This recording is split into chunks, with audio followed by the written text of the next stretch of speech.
Terima kasih buat Anda semuanya karena dukungan dan supportan Anda selama ini alhamdulillah ya menjadikan channel ini terus berkembang sampai detik ini.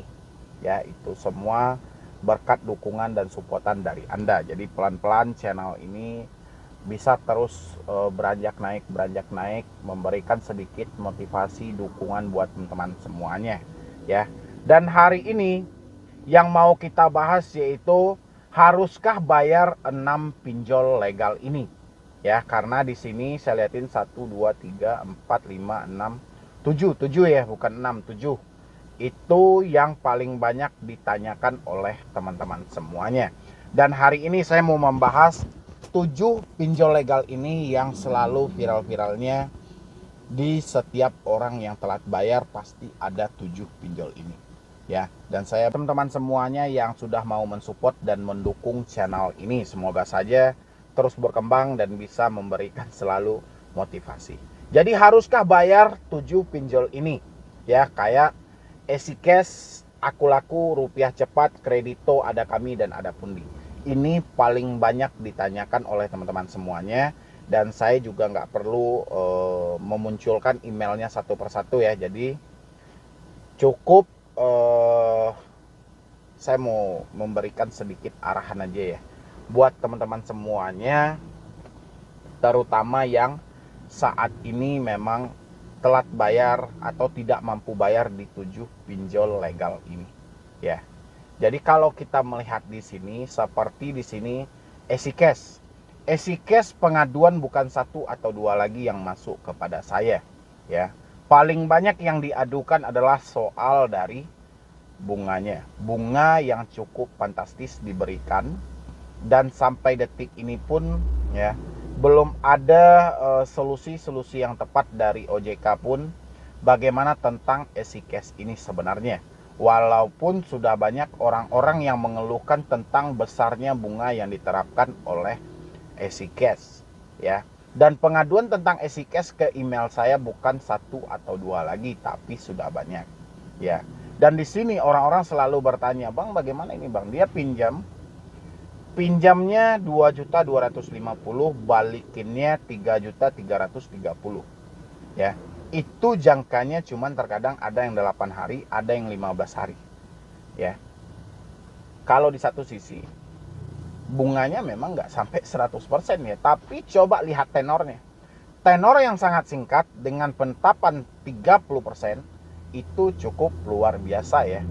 Cukup luar biasa kalau menurut saya. 30% lebih itu, pinjam 2.250.000, balikinnya 3.330.000 dari segi isi cash. Dan saya juga yakin ruang pengaduan OJK saat ini juga dibanjiri dengan pengaduan tentang pinjol ini. Saya yakin itu pasti akan banyak masyarakat yang mengadukan atau komplain tentang pinjol yang satu ini, mulai dari EasyCash. Tapi saya nggak tahu jawaban dari OJK pun semuanya hampir sama. Apakah yang menjawab manusianya langsung yang ada di OJK atau hanya sebatas robot ya? Saya nggak tahu itu jawabannya. Yang jelas jawabannya sama. Orang mau tanya pinjol tentang apapun, masalahnya seperti apapun, yang jawabannya tetap itu aja. Robotkah atau manusiakah yang menjawab itu ya? Dan semoga saja EasyCash segera dipanggil oleh OJK untuk menetapkan bunga yang sebenarnya, biar sama-sama bisa dirasakan oleh masyarakat ya. Padahal kemarin OJK pun juga sempat menghimbau untuk dari pihak pinjol memberikan bunga yang semurah-murahnya. Tapi kalau kita melirik dari bunga EasyCash, ini bukan semurah-murahnya melainkan semahal-mahalnya ya. Sehingga banyak orang yang mengeluhkan ketidakmampuan mereka. Habis itu dari Aku Laku yang saya tahu sejak pergantian PT-nya dari PT apalah namanya itu ya, lupa juga, menjadi ke PT Aku Laku Finance di 2018. Padahal Aku Laku ini cukup banyak menggandeng dari investor-investor yang ada di dalam negeri ya, kayak Bank Yuda Bakti pun juga menanam saham di situ, perusahaan Alibaba pun juga menanam saham di situ. Tapi ya, ini yang sangat disayangkan pola penagihan ya, pola penagihan. Di samping juga bunganya, habis itu pola penagihan. Tapi yang paling banyak saya temukan hasil dari komentar ataupun laporan dari teman-teman semuanya, aku laku itu bermasalahnya dari pola penagihan. Ya. Habis itu di sini lagi juga ada rupiah cepat. Rupiah cepat juga sangat disayangkan ya dari segi penagihannya yang sangat luar biasa. Ya, segi penagihan yang sangat luar biasa itu selalu dilontarkan oleh penagih-penagih hutang mereka terhadap si debetur.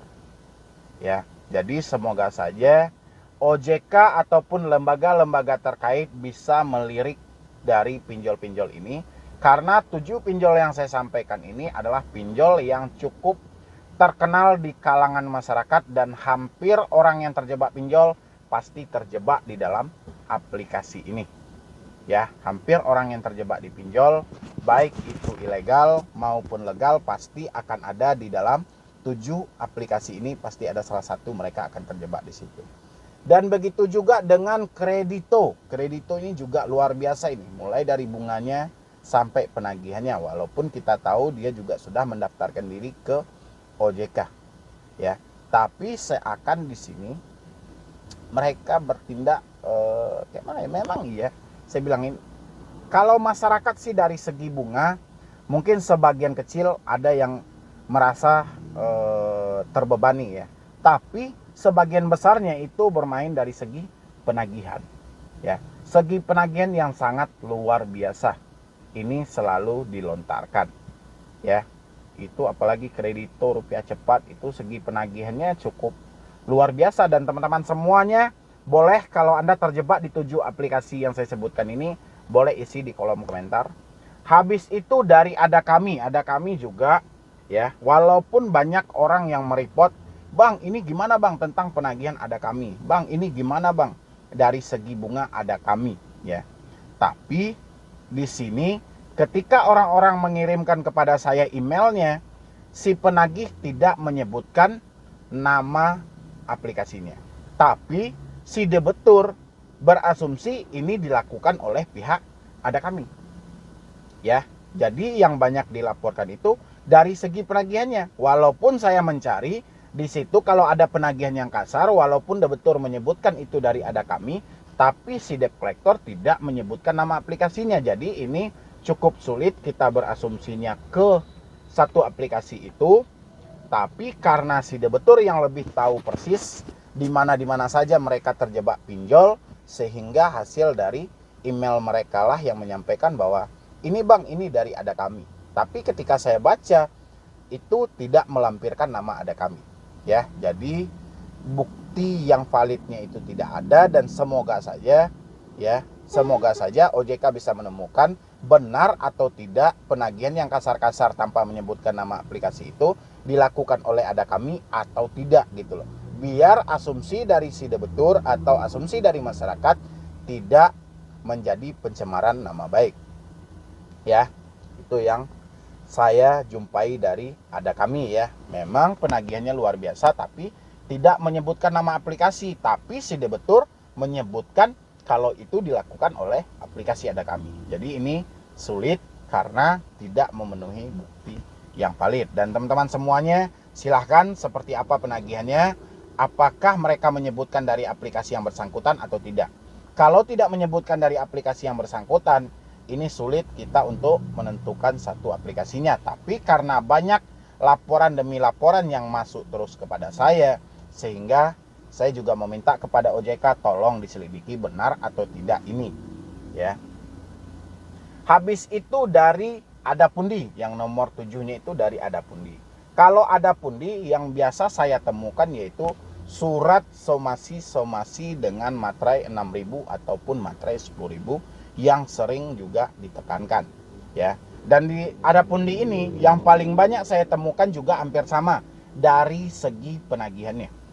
Ya, dari segi penagihannya itu juga cukup luar biasa penekanannya gitu loh. Ya. Jadi hampir di 7 aplikasi itu secara garis besar yang diadukan oleh debetur adalah cara penagihannya. Habis itu kita kembali ke pokoknya. Ya, ke pokoknya ini sesuai dengan pertanyaan teman-teman yang paling banyak. apakah kita harus membayar 7 pinjol legal ini? Oke. Kalau untuk segi bayar atau tidaknya suatu hutang itu, kalau di sini ya, ini berapa orang ini yang bertanya? Oke, cukup lumayan banyak ya dengan bercampur aduk, tapi nyaris di 7 aplikasi ini selalu ada. Jadi jawabannya, mampu atau tidaknya Anda membayar sebenarnya kembali ke tingkat kemampuan Anda. Ya. Kenapa seperti itu, Bang? Contoh, kalau Anda ada uang, saya larang pun itu tidak akan bisa. Ya. Tapi kalau Anda tidak ada uang, saya suruh pun juga tidak akan bisa. Jadi kesimpulannya, bayar atau tidaknya pinjol tergantung ke kemampuan Anda masing-masing. Tidak ada yang bisa memaksa Anda untuk membayar kalau uang Anda tidak ada. Walaupun beribu ancaman yang Anda hadapi, walaupun beribu tekanan yang Anda hadapi. Habis itu juga tidak ada yang bisa melarang Anda untuk tidak membayar kalau duit Anda masih ada. Ya, biasanya orang-orang ingin atau berinisiatif sendiri supaya bisa menyelesaikan masalah dia dengan cepat. Ya. Jadi kalau menurut saya ya cuman itu aja. Sebenarnya bayar atau tidak pinjol itu kembali ke tingkat kemampuan Anda. Kalau untuk resikonya itu sudah ditetapkan oleh OJK bahwa data kita akan dimasukkan ke daftar hitam atau daftar orang-orang yang mempunyai riwayat kredit bermasalah. Ya, sejauh ini cuman itu aturan yang dibuat oleh OJK. Belum ada OJK membuat aturan bahwa orang yang telat bayar pinjol akan dibawa ke proses pengadilan. Belum ada aturan itu. Ya, jadi mungkin dari saya cuman itu aja. Terlebih dan terkurang saya mohon maaf. Buat teman-teman semuanya, silahkan